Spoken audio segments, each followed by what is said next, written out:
ठरलं तर मग या मालिकेच्या एपिसोडमध्ये अर्जुन आश्रमात असणाऱ्या मुलींचं रजिस्ट्रेशन करण्यासाठी पोलीस स्टेशनमध्ये गेलेला असतो. तेव्हा तिथे एक रस्त्यावर सापडलेली मुलगी येते.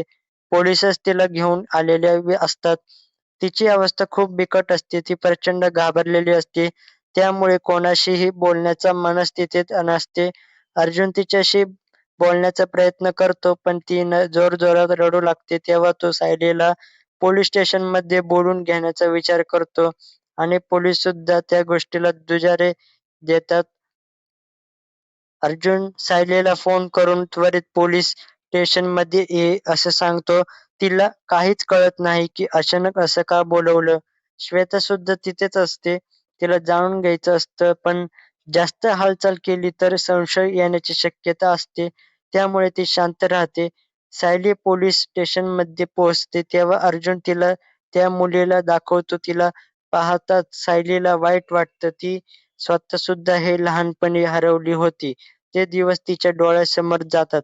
अर्जुनला म्हणते की आपण हिला आपल्या आश्रमात घेऊन जाऊयात. अर्जुनचं सुद्धा तेच म्हणणं असतं, पण सुरुवातीला त्या मुलीला बोलता करणं गरजेचं असतं.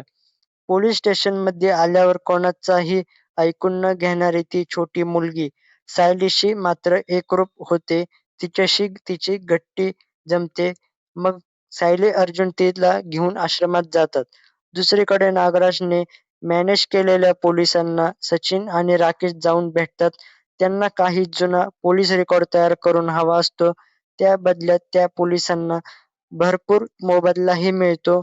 सायली अर्जुन विरुद्ध वार करायला सुरुवात झालेली असते.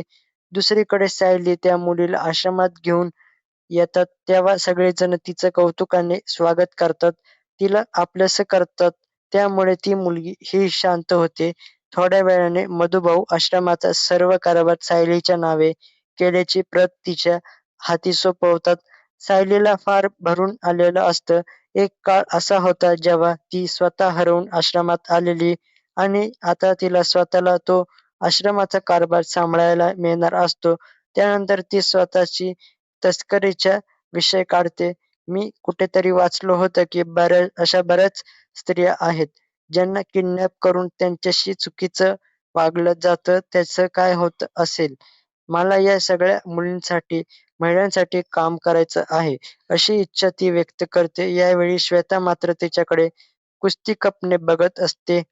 दुसरीकडे तुरुंगातून आजारपणाचा ढोंग करून हॉस्पिटलमध्ये ॲडमिट झालेली प्रिया डॉक्टरांकडे पुन्हा पोटात दुखत असल्याचं नाटक करते. तिला लवकरात लवकर जेलमध्ये जायचं नसतं. त्यामुळे ती मुद्दाम आपल्यावर औषधांचा परिणाम होत नाही असं दाखवते. त्यानंतर प्रेग्नंट असल्याचा फायदा घेत ती तिथल्या नर्सकडूनच वेगवेगळ्या चटपटीत पदार्थांची नावे घेऊन डोहाळे पुरवून घेण्याचा प्रयत्न करते. नर्सला सुद्धा तिची दया येते. त्यामुळे ती तिला मदत करायचं ठरवते. प्रियाची नाटक नागराज शेजारी बसून पाहत असतो. अशाच अपडेटसाठी आपल्या चॅनलला सबस्क्राईब करा आणि हा व्हिडिओ शेअर करा आणि लाईक करा.